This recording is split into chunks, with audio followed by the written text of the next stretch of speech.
Good morning, everyone. As we assemble, um, as soon as we get a quorum, I'll ask Ms. Curran to call the roll, and we'll start this Public Works meeting as soon as possible. Hopefully, everybody's doing well.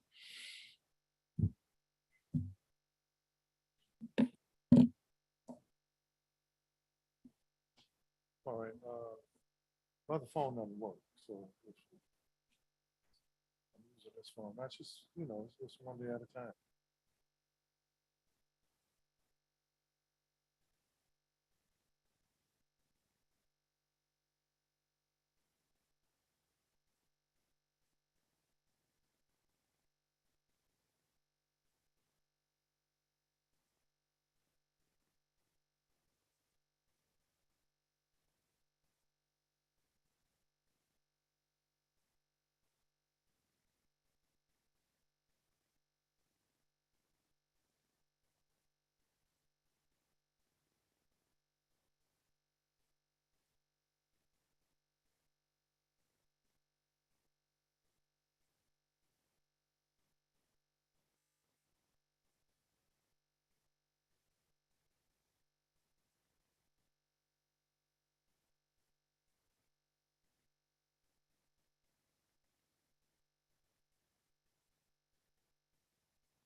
Good morning, Ms. Carr. And if we could call the Public Works Committee meeting for Thursday, September the 22nd to order.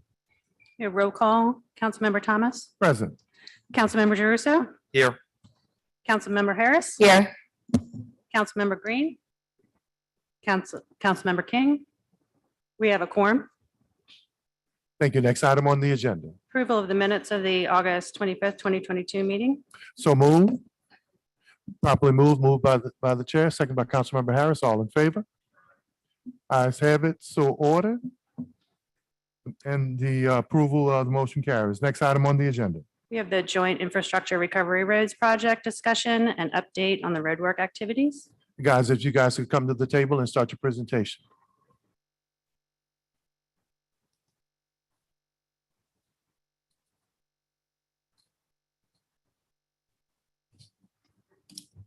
Good morning.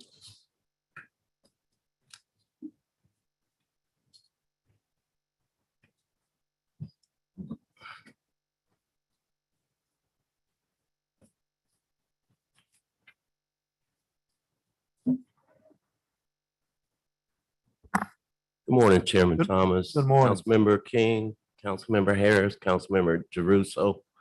Thanks for giving us the opportunity to brief the JIRR program and give you an update on some of the progress we have within the Department of Public Works and other departments. I'd just like to firstly thank the council, CEO and the mayor for giving me the flexibility and support tools I need to go after some of these complex issues that we have within the infrastructure group and the city of New Orleans. Really, my mission and the mission I've relayed to the staff is to return, a level of quality to the residents and to also establish a environment of continued improvement within the infrastructure group. I've got with me today Ms. Sarah McLaughlin Porteous. She's currently standing in as the acting DPW director. We are aggressively recruiting resumes and staff right now to fill that position of director of Department of Public Works. We've got some resumes that are coming in right now, and we plan our first round of interviews around October the 7th. We have been working currently. We continue to go out to the neighborhoods. We're usually going out to visit projects twice a week. I think I've got some traction and movement. I think we have a good relationship with the industry and the contractors.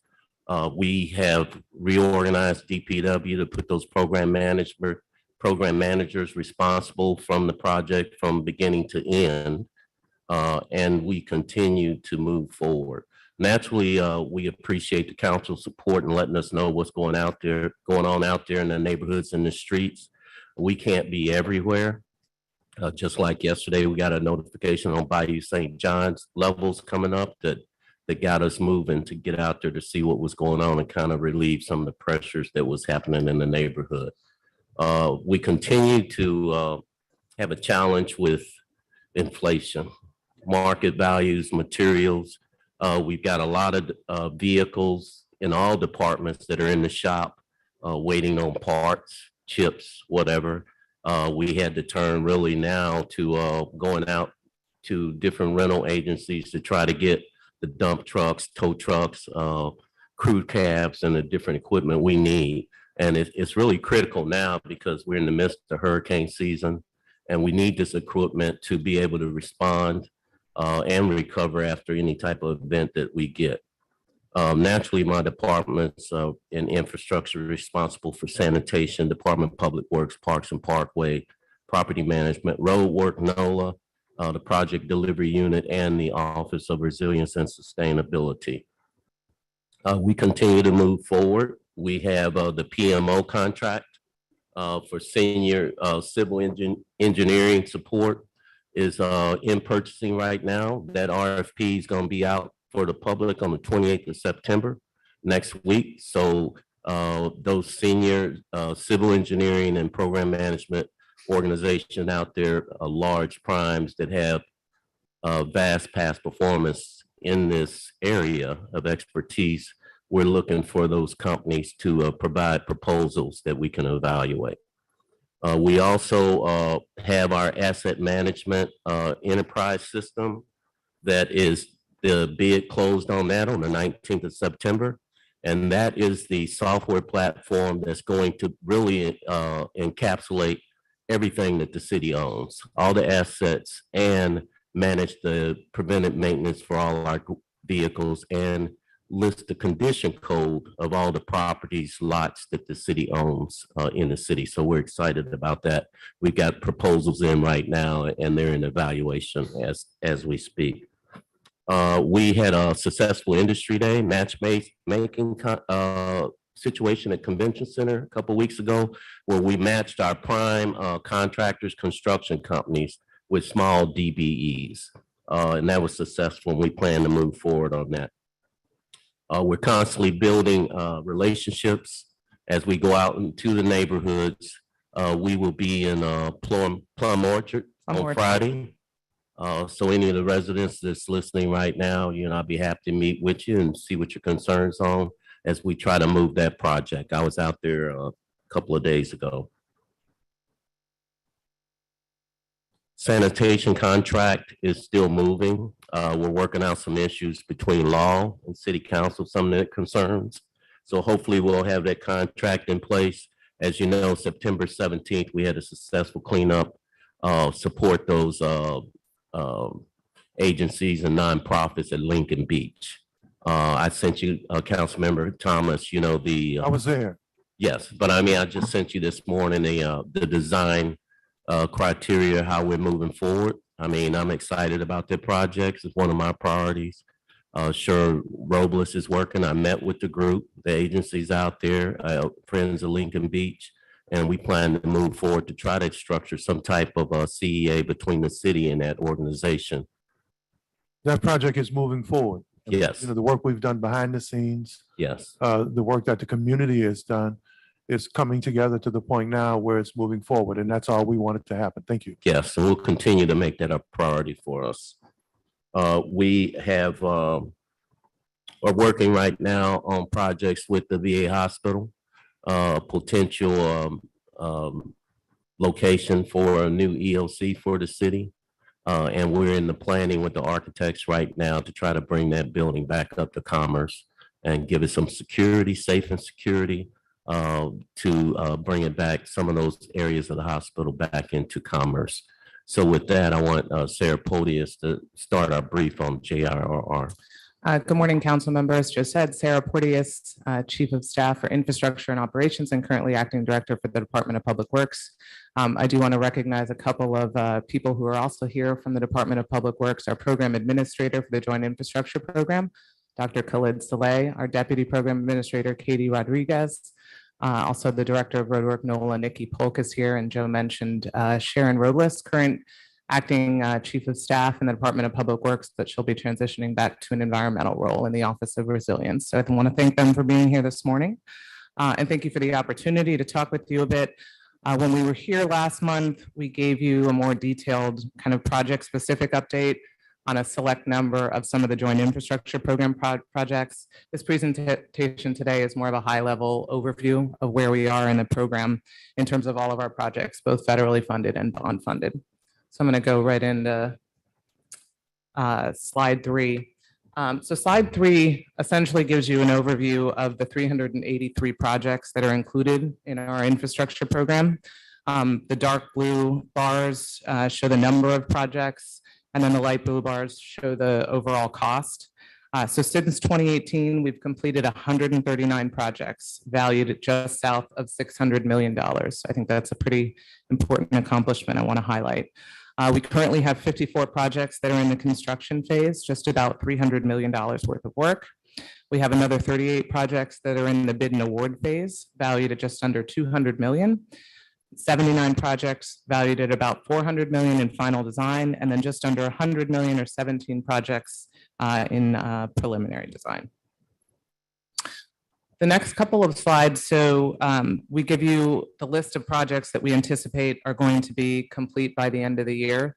I won't go through the entire list project by project, but I do want to point out that there are 19 projects on this list that are some of the wave 1 and 2 projects that Joe's been talking about that have been particularly complex because we've had to upscope a lot of the work on many of those blocks. So we're gonna have 19 projects wrapped up by the end of the year, and that's going to provide, I think, a lot of relief to residents as well as to, I know, many of your staff who have been handling a lot of the complaints and concerns that come in.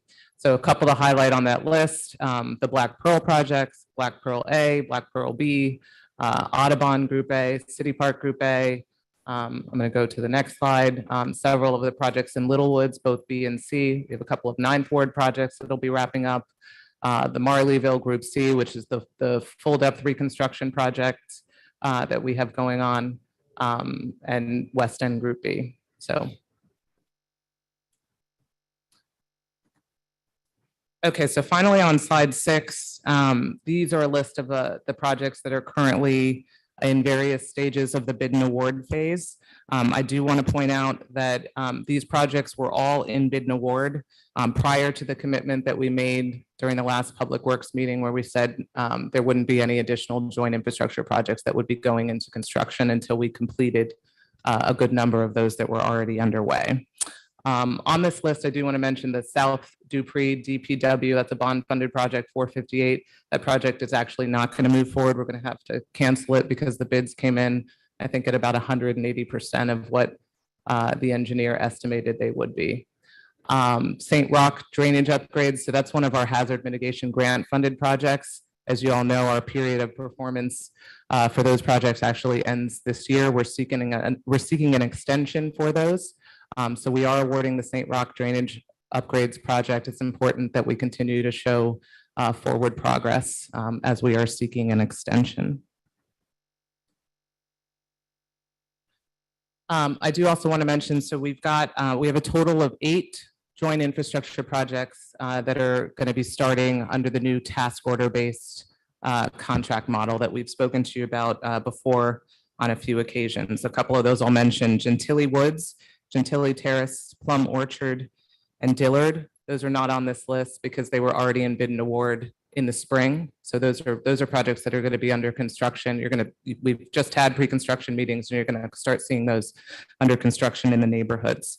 So this is where the contractor will be given a finite number of blocks on which they can work, and they will not be issued another task order until they're 95% complete with those blocks that they were given in the initial task order. First name Hallie, last name Lulia. Yeah.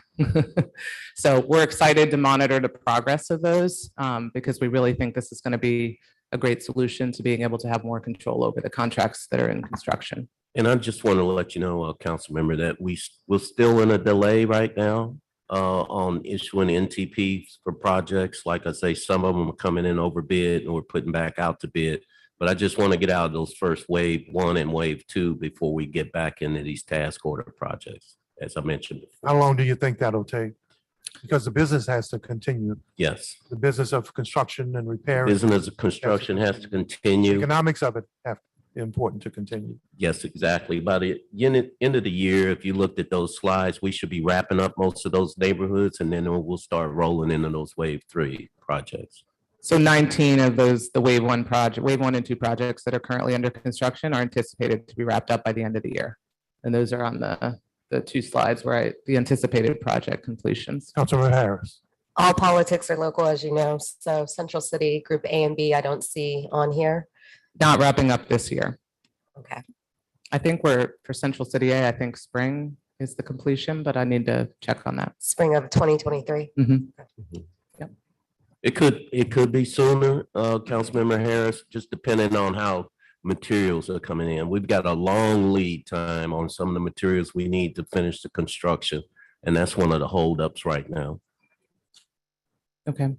I know this wasn't requested today, but we are making a lot of progress in a lot of other areas of the Department of Public Works, and I'd like to share just some brief updates on some of those things. We get a lot of questions about our streetlight repair program. So as you all know, it's a $4.3 million contract. It's well underway. All Star is the contractor, and Legacy Professional Services is functioning as a contract monitor. So they're essentially overseeing the work of the contractor. I believe that we provided an update during the last Public Works Committee meeting. We have now completed in the last month 648 repairs. 31 poles that have been knocked down have been retrieved, and 58 poles that were leaning have already been reset.